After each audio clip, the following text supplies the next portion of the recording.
Near fatal shooting, but he couldn't survive a second. Rap star Tupac Shakur died last night after a brief life in a rough business. He was 25. I had him shot. Yeah. You get what I mean? But if you notice, it was a rat on television saying he the one did the shooting, this happened, that happened, this happened, that happened, right? Right. If you think about it, right? Right. Why you think nobody been arrested if they said they the one killed Tupac? Because they're snitching to the police, so they ain't gonna get Not arrested. just to snitch and be smart, son. Because Tupac not Ain't dead. as smart as you should be. Tupac not dead. If he was dead, they'd be arresting those dudes for murder. Somewhere smoking a Cuban cigar. He says, I mean, when I left that hospital, me and Pac was laughing and joking. So I don't see how somebody can turn from doing well to doing bad. So you seriously think that he might still be alive? I'm gonna tell you this, Pac, you never know. Almost 3 decades have passed since that wild night in Las Vegas, but the mystery around Tupac Shakur's death still refuses to sit quietly. Every couple of years, something new pops up. A photo, a random interview, a sudden statement, or a brand new theory. In the last interview we did, you said Tupac murder was an inside job, but I never got to ask you, why do you think it was an inside job? I don't know if I said it was an inside job and put it in that perspective, but what I was saying is that it's funny to me that you got Suge Knight, you got bodyguards, you got guys who hanging around doing security, and the dude runs to Tupac. I don't think Tupac gave the dude the chain that Orlando and his people supposedly had took from him.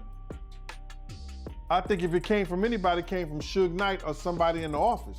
But it was funny to me that he goes to the littlest in the crew and tell him that this dude Orlando took my chain and he over there. You understand what I'm saying? So that part of Pac going over there, it was always mind-boggling to me, because Pac know that he's on paper. He gets involved in anything, especially in any kind of aggressive manner or battery, he going back to jail. All that bail money, all that shit revoked. So why is he doing that? Now,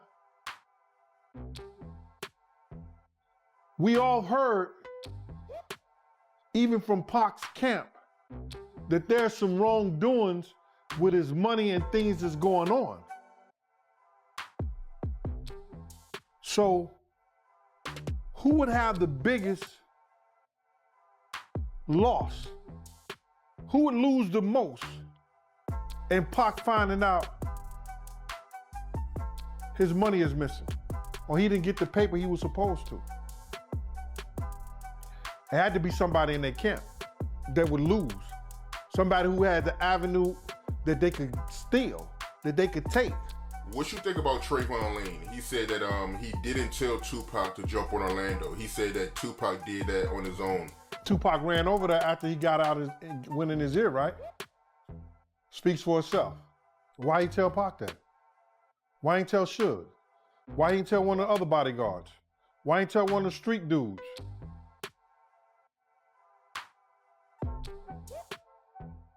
Why would he tell Pac? Did anybody ever ask him, why did you tell Pac? Why didn't you tell Suge? Because Suge gave him the chain. Why you ain't tell one of those other guys? Why you ain't tell Pac bodyguard? And suddenly the whole world starts asking that same question again.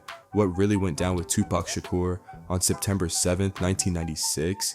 Now things are heating up again because Tupac's own brother Mopreme Shakur is speaking out, and Snoop Dogg is sharing what he remembers from that night.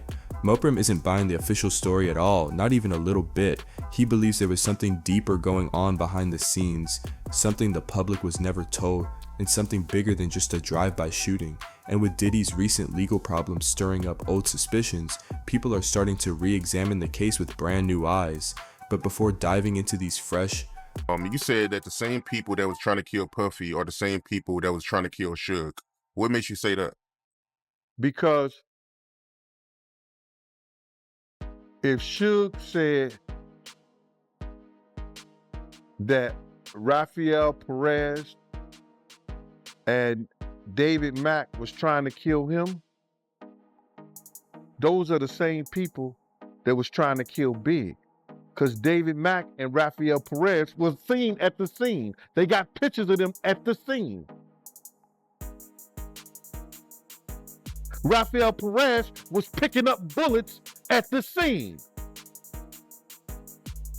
Cops know you do not mess with the evidence. You leave the evidence right where it's at. So, bruh, they couldn't get Puff. And Big was collateral damage. So pretty much what you're saying, right? And I'm trying to make sure I'm hearing you correctly. You're saying that the same people that killed Biggie are the same people that killed Tupac, LAPD. If Suge says, if you solve one, you solve them both, I gotta go with the eyewitness. And I don't know why would Suge say that when Keefy D says that it was him, Orlando, and Dre and them in the car together. But why Suge would say, if you solve one, solve them both. He said that in the documentary. Like I said, man, I just believe that somebody was made to say something, and if I hope the Vegas Police Department do their due diligence and get down to the bottom of it and make the truth come out. I mean, that is consistent with what you was telling me some months ago, how you felt like, you know, the whole Tupac Vegas situation was an inside job. So, I mean, it's consistent with what you've been telling me, so. It don't take a rocket scientist for this, man. But what you think the motive was, though, behind them wanting to kill Tupac? Like, what's the reason? What's the root of all evil? Money. Money. Somebody wanted to control over some money. Some people were spending money that they shouldn't have been spending. Some people were stealing money that they shouldn't have been stealing. Some people had money they shouldn't have had. And I think if I heard correctly, Tupac put an audit in 2 weeks or 3 weeks prior to his and start firing people and trying to figure out where his money was at and where it was going. So now, if you've been stealing money and you inside and everything could be connected to you, what are you gonna do? Get this hothead in a situation. It just could have been that I'm gonna get this hothead in a situation, and if Tupac caught on tape doing something like he was doing, he going back to jail. Claims. There's one thing you have to keep in mind, none of this has ever been confirmed as solid fact. Some details come from official reports, but a lot of it comes from rumors, street talk, and what people think happened. So at the end of the day, it's up to you to decide where you stand on the story. So let's rewind and step back into Las Vegas, the night that flipped the entire hip-hop world upside down. It was September 7, 1996. Tupac was in Vegas with Suge Knight to watch Mike Tyson take on Bruce Seldon. After the fight ended, things got messy real quick. Inside the MGM Grand Lobby, Tupac and Suge spotted Orlando Anderson, a known gang member from Compton, and it instantly turned into a confrontation. That scuffle became the last official footage ever recorded of Tupac while he was alive. A few hours later, I had doubts about the story. I was like, man, Pac probably shot somebody. That's what I was thinking. Pac shot somebody, rolling with the devil. He probably did pop somebody. And by the morning, I knew it was him, and I shot straight to Vegas.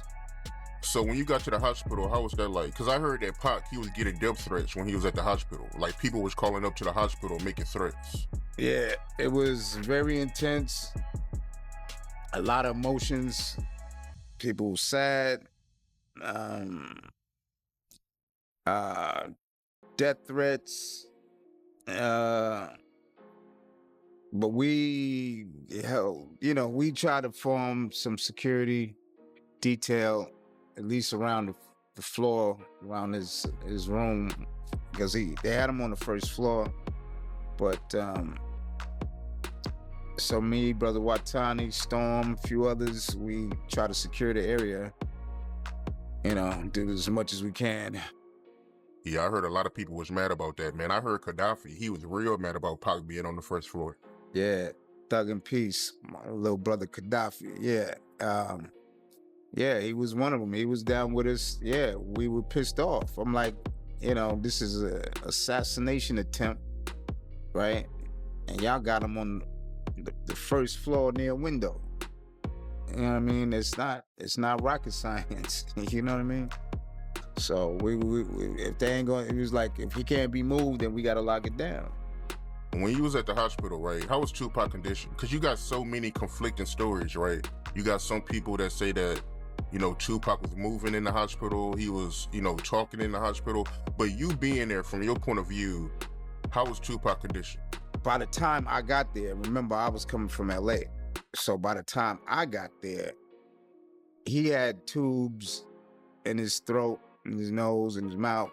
So he ain't talk to me, not verbally. He was conscious. He was trying to talk. He did want to talk, but he didn't actually verbalize any words. I always, that's gonna be one of the biggest mysteries in my life, because he was trying to tell me something. He was trying so hard. He was shaking the bed. He was looking at me, with his big old eyes, and I know he was trying to tell me something, but I don't know. Something else I want to ask you, because I think it would be appropriate before we get off the Vegas thing, last thing, because I know I did an interview with Napoleon, and they all gave me their reasons why Afeni pulled the plug because of his condition, but I mean, it would be more appropriate since you was his brother. Afeni, her decision to pull the plug on him, from your point of view, what made her pull the plug, respectfully? Because he had already flatlined a couple of times. And she didn't want him to keep going through that. So I think it was like twice before she, let him go. And that's reasonable. You know what I mean? When I was, when I found out, I could live with it more, Yeah, man, sad, man. I heard if he would have survived, he would have never been the same Tupac. He would have never been able to rap no more. Yeah, it hit him in his lungs, where the voice, yeah, he wouldn't have been the same. Around 11:15 p.m., Tupac and Suge were cruising down Flamingo Road, sitting at a red light in Suge's BMW. Out of nowhere, a white Cadillac pulled up right beside them. Windows dropped, shots were fired. The attackers let off multiple rounds, hitting Tupac 4 times, 2 shots to the chest, 1 to the arm, and 1 to the thigh. The entire situation went from Vegas nightlife to chaos in seconds, and that single moment changed the history of hip-hop forever. They rushed Tupac to University Medical Center, and for 6 long days he fought for his life until he was officially declared gone on September 13th. At least that's the version the world was given, but according to Mopreme Shakur, that story has holes big enough to drive a truck through, and he's been calling them out for years. Listen to this audio from Suge where he plays an audio from Badass saying that, Snoop warned him not to go to Vegas because he knew something was going to happen. Yeah. And, I want to get your opinion on it. Dash was on a situation saying that Snoop told him they can't go to the fight, can't go to the club, can't go to Vegas and stuff, because something will happen, basically. Daz was like, no, I'm not going to that. On the road with them, you going, it's going to be all the bloods there, and blah, blah, blah, and none of the homies are going to be there. And I was like, dang, I didn't really think of it like that. I don't really feel uncomfortable, but now that you're saying like that, he's like, Snoop ain't going. Like, why would you want to roll? Why we don't roll like that? You roll with Death Row when the homies roll. And I was like, you're right. So I ran back over there and I told Pac, like, Pac, I probably ain't gonna be able to roll. Pac said, man, I'm gonna let you. You can go to the fight with me.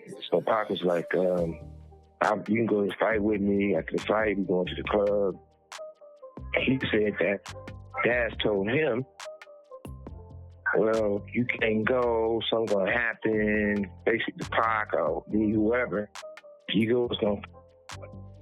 He stated that he was living with his mother and living with Daz, so he had to listen to Daz and not go to the fight. So I ran back over there and I told Pac, like, Pac, I probably ain't gonna be able to roll. And he was like, that's what's up? He was like, well, I'll catch you, when I come back, and blah, blah, blah. And we chopped it up. And that was the last time I ever talked to him. Like, after when he got ready to leave, like we said our goodbyes, and that was the last time I ever seen him or talked to him in life. Okay, so I get what Suge's saying, but Badass didn't say that in that thing that Daz told him something was gonna happen. So, so I don't know. It probably was. See, that's some politics I don't know. You know what I mean? So pretty much what Suge is insinuating is Snoop knew something was going to happen in Vegas, so he went to go tell Daz. Daz told Badass, and Badass tried to warn Tupac. Bruh, I'm going to just keep it, in my opinion, I don't think Snoop had anything or knew something was going to happen to Pop. I'm just going to, you know what I mean? I don't think Snoop, like, whatever he say now in the interviews be weird, but I don't think he would ever want something bad to happen to Pop. You know what I mean? So I definitely don't, I don't think Snoop had anything to do with that, or, you know what I mean? And this is my opinion. No matter how many times we get up, we don't agree with his interviews, but come on, we ain't gonna say that Snoop knew something was gonna happen to Pac, and he ain't saying that. That's what I don't think happened, bro. That's just me giving, you know what I mean? So basically, I think, bro, they doing tit for tat. You know what I mean? I think at the beginning, I remember Snoop used to try to say Suge had something to do with it. And I think now Suge saying Snoop, I don't think none of them had any, I know for a fact, God willing, I don't think Suge had anything will ever want somebody to hurt Pac. And I don't think Snoop will ever want somebody to hurt Pac. So I think they just like, they just gonna, they saying, oh, you said this about me, I said about you. That's what I'm getting out of the situation. You know what I mean? Badass was genuine, you know what I mean? See, when it comes to these type of things, these might be politics. I don't really know. You know what I mean? That you have Suge saying something about Daz so badass, so you know what I mean? These are things. It might be some politics, some LA politics or something they was going through. You know what I mean? But it's weird. It's very weird because Pac had a lot of love for Badass for sure. But man, that's the first time I heard something like that. I don't even know how to react. Mopreme says that from day one, nothing lined up the way it should have. There were strange details nobody could explain, conflicting accounts, and important police reports that somehow went missing like they evaporated in thin air. Even people who were close to Tupac started raising eyebrows, wondering if somebody had kept the truth locked away from them. In recent interviews, Mopreme hasn't held back at all. He flat out said he does not believe the world ever got the full truth about what happened that night. He said, "We've been fed a story for nearly 30 years, but that doesn't mean it's the right one." That's a heavy statement, and he's standing on it. According to him, what bothers him the most is how certain details were handled. The boy Puffy called me though. Puffy called me back in the day. He called me, he was like, "I just want you to know I ain't have nothing to do with your brothers. I know who you are, but we never met.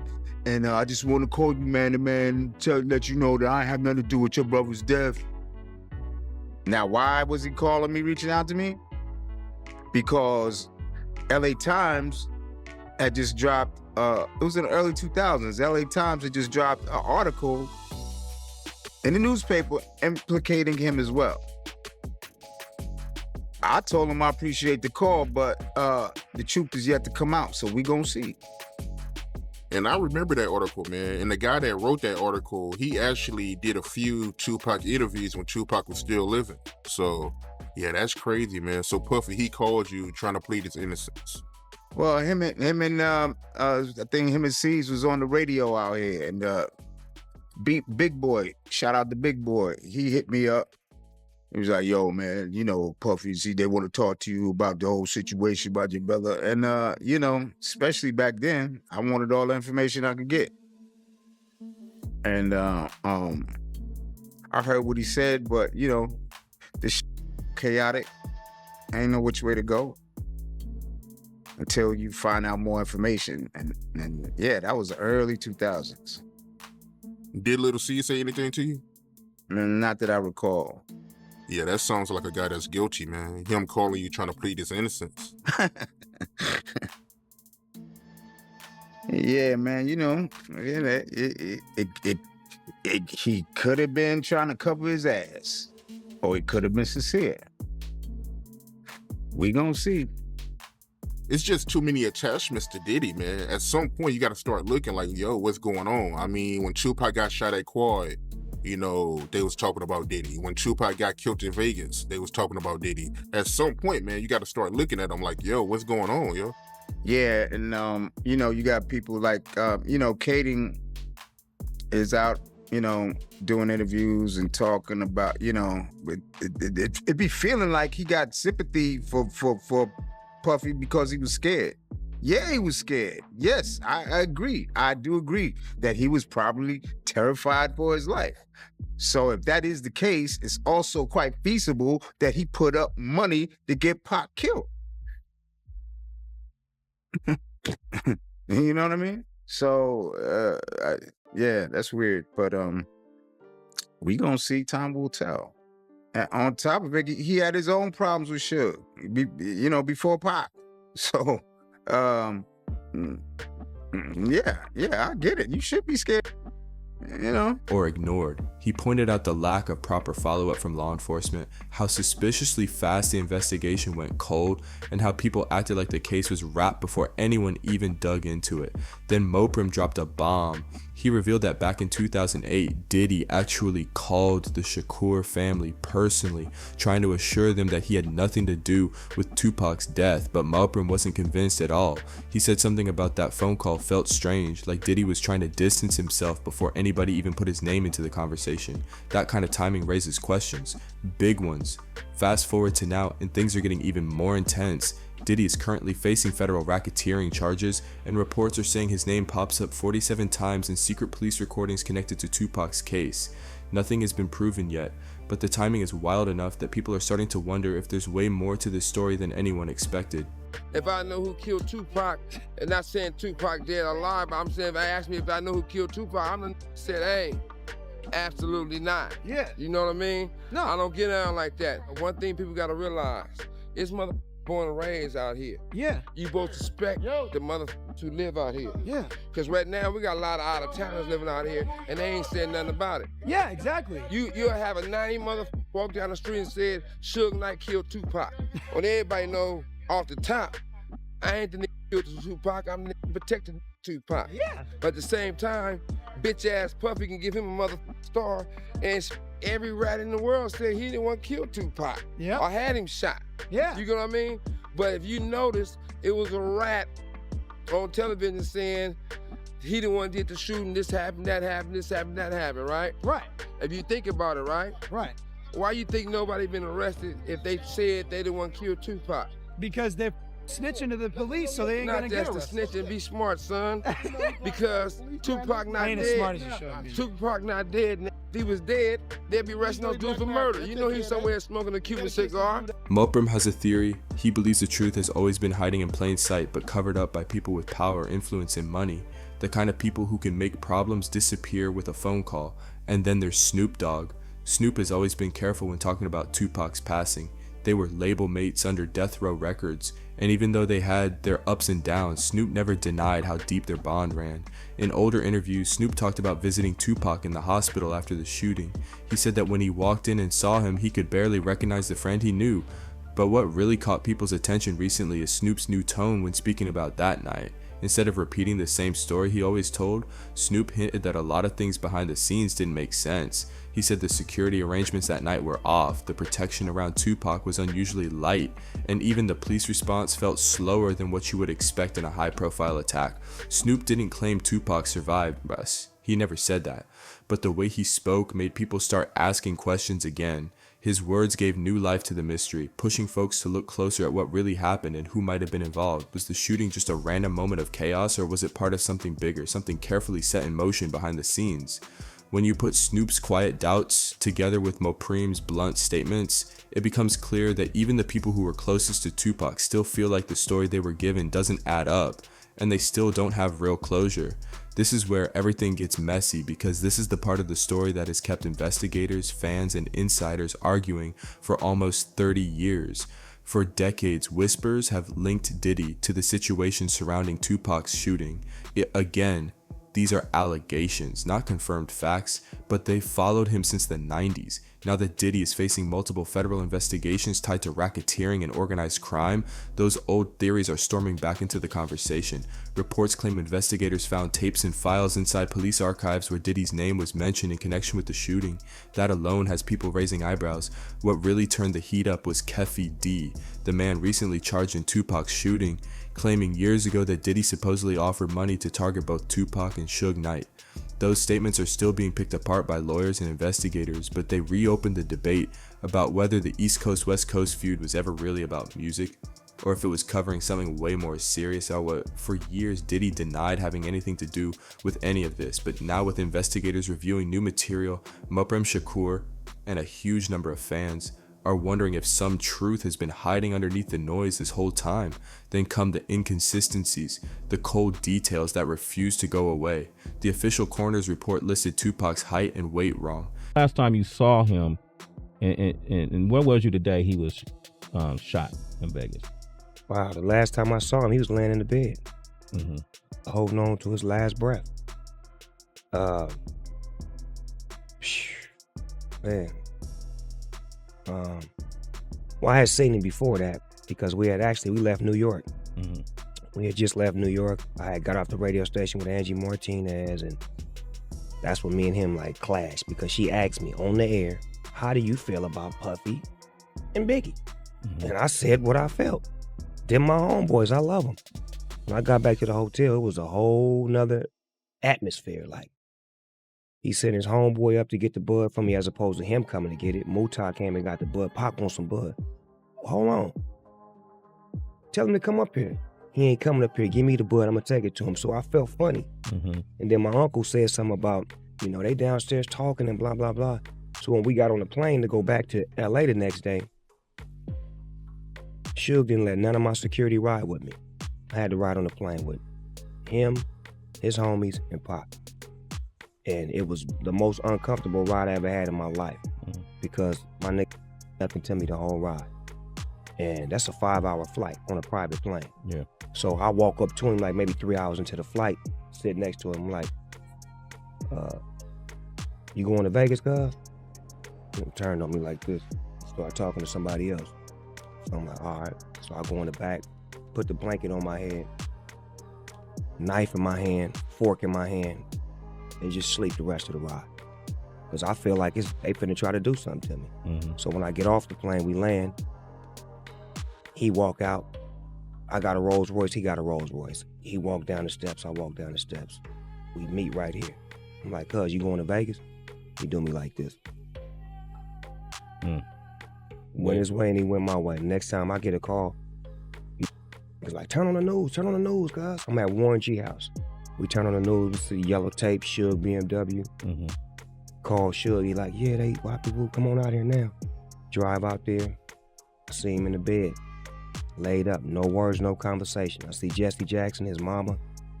His mama pulled me to the side. She make me feel like a real player. She tell me, my baby loved you, and I love you, and I don't care. She just hit me with what I needed to hear, coming from my mother. She was strong at that time. Everybody else was crying and breaking down. She was real strong. And she just held me real tight, and she just said a prayer with me. And I know I went there, I hollered at him for about 20 minutes, and I went in the bathroom, I fainted, I threw up. I just was like, I was gone. Like because me and my homie wasn't straight. You understand what I'm saying? It's like, I'm not even gonna be able to apologize to him, or even just to tell him, I feel you, I'm wrong or whatever. We never got that day, and that's the way it ended with me and him, to where he passed away. And I never got a chance to, apologize or even just tell him, you know, what is it? How can we fix this? His weight was written as more than 10 pounds above his real number. The report also mentioned tattoos that didn't match the ones he actually had. And to make it even stranger, the doctor who reportedly handled his autopsy vanished once the case was closed. And then there's the cremation situation, one of the most suspicious parts of the whole story. The man who supposedly cremated Tupac allegedly retired the very next day after being paid a large amount of cash. Nobody has been able to track him down since. Add to that the lack of photos, no bystander pictures, no hospital images, no raw footage from the aftermath. For someone as famous as Tupac, the silence and secrecy around those final hours still shocks people today. It left the public with more questions than answers. Even Suge Knight added to the confusion. In an interview he said, "Nobody's seen Pac dead, they just said he was." And coming from the man who was sitting right next to him when the bullets flew, that statement pushed the mystery even deeper. This is where the theories start to reach far beyond US borders. One of the most popular beliefs is that Tupac didn't die. He escaped to Cuba with the help of his aunt, Assata Shakur, a political activist who received asylum there after escaping from prison in the 80s. Fans have long believed that Tupac used those family connections to disappear into Cuban society, living under a new identity where nobody could touch him. That theory exploded again after federal agents reportedly found references to Cuban files during raids on Diddy's properties earlier this year. Nothing official has been confirmed, but the discovery added even more smoke to a fire that's already been burning for decades. Over the years, people have claimed to spot him everywhere. A man who looked exactly like Tupac chilling in Havana bars, photos of someone fishing on the Cuban coast, and even rumors of him popping up in Malaysia. None of these sightings have ever been verified, but they keep the legend alive because people truly believe he might have found a way out. Some fans think that if Tupac did survive, it wouldn't just be luck. It would require serious cooperation from hospital staff, law enforcement, and maybe even high-level intelligence agencies who had the power to hide someone permanently. Of late, Puffy, he been showing Tupac love on social media, man. Have you seen it? What you think about it? Phony and bologna on a pickle sandwich.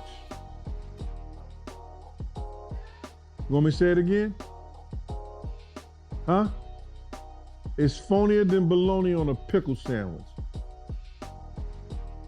Yes, he did idolize Tupac. We all knew that. We knew that about some of the speeches he said. He said the same shit that came out of Pac's mouth.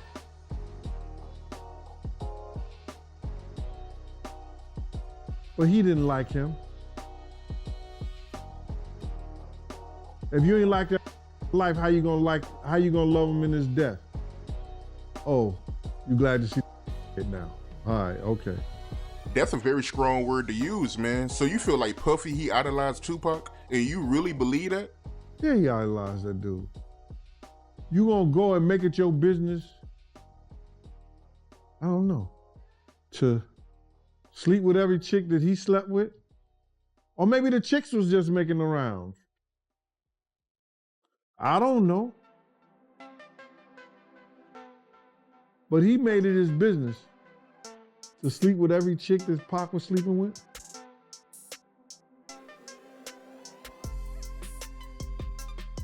Pac was the first one that came out with that yellow and black Versace shirt. What Puff go do? I want that same shirt right there.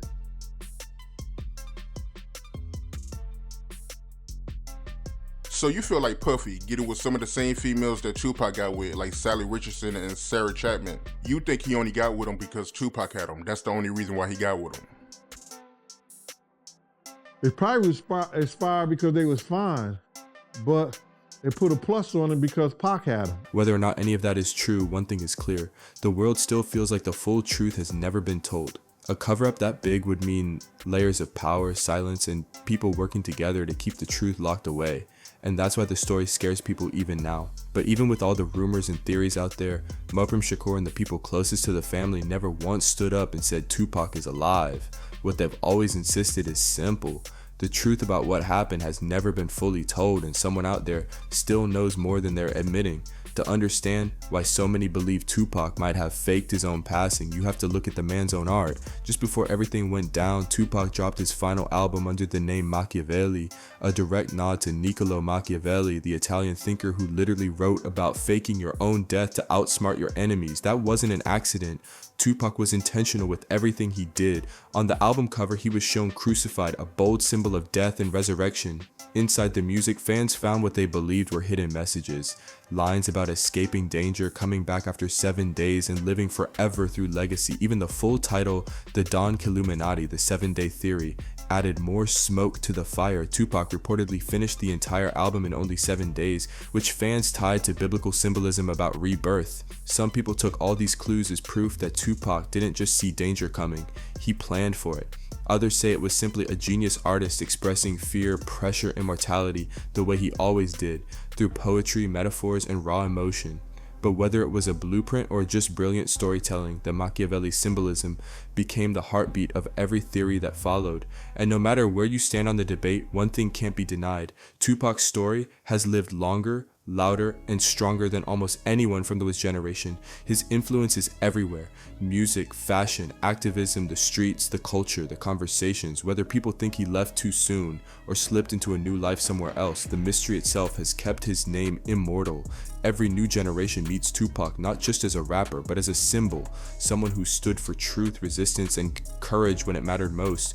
And now, with Mopreme stepping forward again, pushing for answers, there's this feeling in the air that maybe, just maybe, the world might finally learn something new about that night. As the investigation around Diddy keeps unfolding and new documents start to surface and questions about missing evidence, hidden motives, and law enforcement decisions are getting louder. People want to know what was overlooked, what was ignored, and what was covered up. But if history has taught us anything, stories involving fame, power, and huge money are almost never simple. At the end of the day, Tupac Shakur's story is bigger than a mystery. It's a reflection of how truth can be shaped, twisted, or buried by the people who fear it the most. Mopreme Shakur's words remind us that time doesn't erase unanswered questions. Snoop Dogg's cautious tone reminds us that even eyewitnesses can walk away confused. And the investigations surrounding Diddy make people wonder whether justice is finally catching up to secrets that have been buried for decades. Whether Tupac truly passed that night in Las Vegas or whether something far more complicated happened. His presence in culture is undeniable. His music still speaks, his message still inspires, and his mystery still keeps people debating after all these years. So maybe the real question isn't whether Tupac is alive or gone. Maybe the real question is this: why has the world never been allowed to know the full truth? Let us know what you think in the comments below. If you like this video, hit that subscribe button so you never miss out on new videos. And until then, fam, keep it real.